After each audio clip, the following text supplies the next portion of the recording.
Hello everyone and welcome back. So we're just gonna get right back into it. Rod, so you really are cursed. I was the one that gave Sebi to Rod so that he still has some way to voice his opinions. Sebi. Short for Sebastian. Cute, isn't it? It's nice to meet you, princess. Sebi's voice changes when it greets me. The tone it uses is lower whenever it speaks for Rod. Perhaps that is what Rod's voice actually sounds like. Wait, if he remembers me, does that mean... The mermaid's curse. What? That is my curse.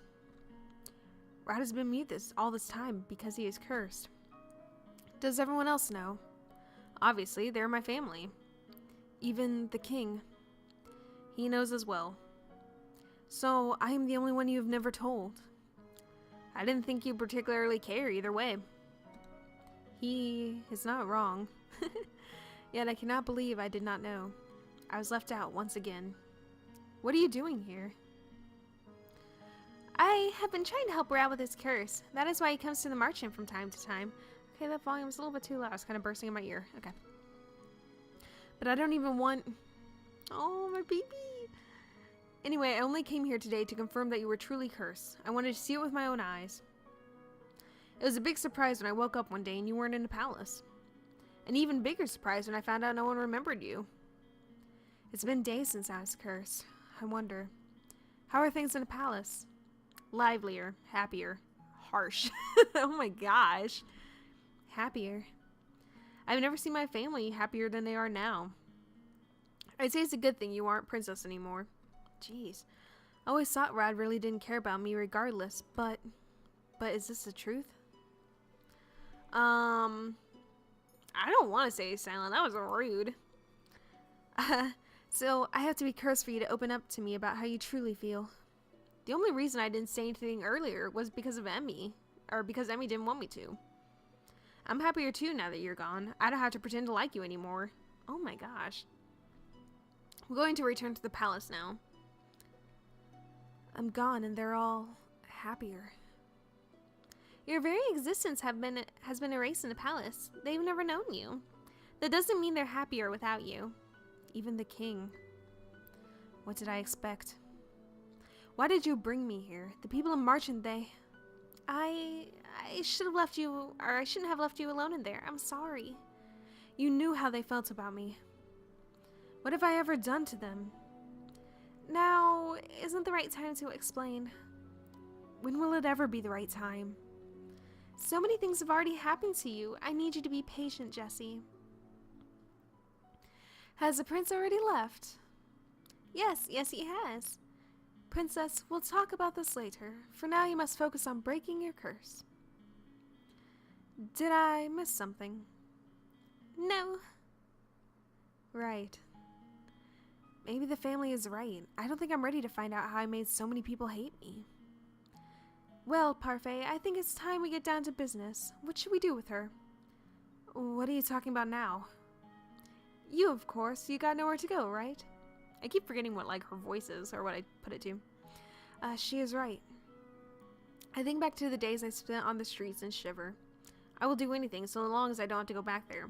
And I decided I'm also going to read her thoughts just like I do in my normal voice, because, it's so confusing to do, I don't know. I just decided that now, but we'll see if it sticks.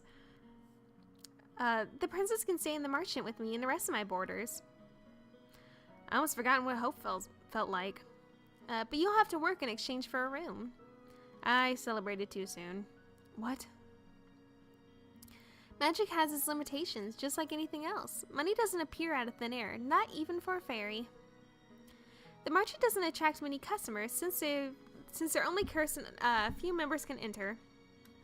Oop, just moved my little pop filter. That's nice. I can sell my potions here and there, but I have several hungry mouths to feed, and my funds are tight. I thought fairies lived in luxury. Parfait, are you broke? Oh my gosh, you can't just ask someone if they're broke.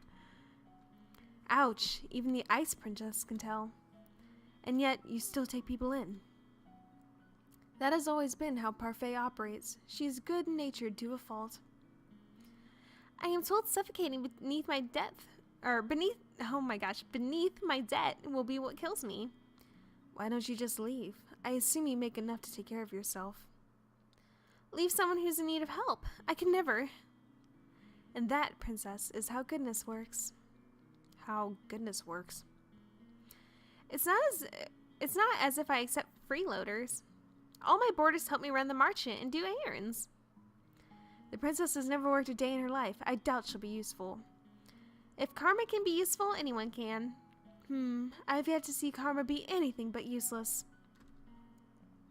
Princess, you are more than welcome to stay if you are willing to help us. It is the least you can do in exchange for a roof over your head and 3 meals a day. Oh, and shoes. Well, they got me on the shoes. Do I even have a choice? I toss and turn in bed, unable to fall asleep. The mattress is hard and the sheets are itchy. Nothing at all like the bed I had in the palace. What would I give for my old bed again? For the comforts of home? I miss my dolls. Lady Parfait! Lady Parfait! I sit up immediately. What is going on? I leave my room to investigate. Some of the other marchant boarders, Waltz, Durin, and Garland, are all sitting by the set, looking anxious. What happened? Sorry, did we wake you? No, but the noises Garland was making would have woken the dead. Durin and I found an injured man while we were doing our rounds. We brought him here. An injured man. Wait, what were you doing outside? It's almost 1 in the morning. Nothing you need to worry about. Lady Parfait and Anise are attending to the man now. These people, will they just help anyone they find on the streets? What if this man is dangerous? Do you think the witches got to him? I realize that my thinking voice and Walt's voice are the same. Well, see, I need like a male to collab with me because like I can't do male voices. And like I only have like 5 female voices and even then it's a stretch. So I can't like, I guess I could try and lower my voice like I did for Dream Daddy, but who, that's just, no. The next day, Parfait reveals that the man only suffered from minor head injuries. She says that she expects him to wake soon. I look at the tray of food in my hands. Anise has asked me to bring it up to the stranger's room while she finishes the rest of her cooking. I would have never been asked to do this in the palace. Goodness, what has a poor tray done to you to deserve that look? Sorry. I must say that it's odd to see the princess doing something nice for someone. What do you want? I have something to ask the man who was brought in last night. Seeing as you're being good enough to deliver breakfast, I thought I'd just tag along with you. If you're going in, just bring this tray up yourself. You're not in any position to delegate your duties to me, Miss Jessie. Come on, our guest must be famished. Seeing no way out, I followed Delora up to the spare room the man had been put in. Come in. Woo! I thought the man would have been old, but to my surprise, he looks young, probably in his early 20s. He seems lost in reverie as he stares at the small notebook. Good morning. Good to see you're awake and breathing. The man looks up at her when she speaks. The instant he sees us, his eyes widen. Why is he staring at us like that? Am I dead? What? I'm in heaven, or maybe. You two are angels that have fallen out of it. I see. What can a humble gentleman like myself do for you lovely ladies? Ah, you could join me on this bed. It's very comfortable and there's plenty of room for the both of you. I'll follow your lead on this one, princess. Princess, ah, of course, such a beautiful lady could only be a princess. Look at the noble way you hold the tray. We're gonna throw the tray at him. Can I throw the tray at him? I'm tempted to let you. Feisty as well, oh, be still my beating heart. Huh? You... Oh, he's awake. Another lovely lady has entered my chambers. God bless. I don't think my heart can handle such a... handle the perfection of 3 at you at once. I think I know how Casanova here got those head injuries. Some lady decided she'd had enough of his rubbish and wanted to punish him. Delora, patience. He may not even be in the right state of mind right now. He did take injuries to the head after all. The man finally stops oh my god, I'm sorry, I gotta like sneeze. Oh, this is bad. Okay, just look up at the ceiling and you won't sneeze anymore. Okay, I think we're good. We're good. The man finally stops to look just at me. He narrows his eyes and stares so hard I almost want to slap him. What? You're familiar. No. It's not. It's impossible. Aren't you the crowned princess? What are you doing here? If he knows, then he's... Well, he's definitely not a witch or a fairy. Can only mean one thing if he recognizes the ice princess. What is your name, good sir? I would answer any questions you ask of me, madam, but... The man looks down at his notebook in his hands. I don't remember.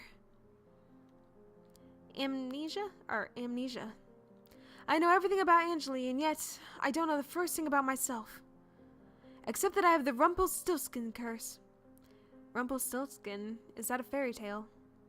I knew it, he's got the fairy tale curse. Fairy tale curse. Do you remember how to break it? From what I remember, I need to somehow collect 3 memories and get them all to appear in this journal as entries. And that's Rumple's route, but we're not doing that one. He shows us a notebook he's been holding on to since we entered the room. My first memory is of waking up and holding this. I thought there would be information in here, but it's empty. Another victim of the curse. You must be tired. Jessie will leave your breakfast here and we'll get... Oh my god, and we'll let you get some time to yourself. We'll be outside if you need anything else. I don't know why I still trip over words. I think it's just like reading anything out loud. Rumpelstiltskin. What is that fairy tale about? Delora does not do a good job of hiding her laughter. She snores and I cross my arms, embarrassed. Mother burned all the fairy tales in the palace before I got the chance to read all of them. Fine, fine, I'll keep it short. Once upon a time, there was a girl who was once able to spin straw into gold. The king had found her and locked her up in a tower. He said that he wouldn't let her out until she turned all the straw in the room into gold. But the girl was just a regular human girl. She knew she would never be able to turn the straw into gold and feared that she would be locked up forever. That was when an odd little man appeared before her and offered to do the job for her if she gave him something in return. The girl gave him her necklace, and the man spent the rest of the night spinning the straw into gold. However, the girl wasn't released. The second night she was given more straw to spin, and the little man appeared once more. This time she gave him her ring. On the third night, the king ordered her to spin the straw one last time, and if she did, she would be released and made his queen. However, that night the girl had nothing left to give the little man, so they made an agreement. He would spin the straw into gold for her, so long as she gave him her firstborn. I personally never understood why the girl would want to marry the king in the first place. Hush, I'm trying to tell a story here. Years passed and the queen finally gave birth to her first child. That night the odd little man returned and demanded his due, but the queen did not want to give up her child. The man then said that he wouldn't take the child if the queen was able to guess his name in 3 days. The man's name was Rumpelstiltskin. Did she guess it? Oh yeah, the night before her time was officially up, the queen was drawn to the forest by the sound of a little voice. She saw the little man celebrating his upcoming victory, singing about how nobody had ever or would ever guess his real name, which was Rumpelstiltskin. He doesn't sound particularly smart. So agrees the general public. Publius? Publice? No. I don't know. I know what it means, but I can't pronounce. Sometimes I wonder how Hans was able to come up with such tall tales.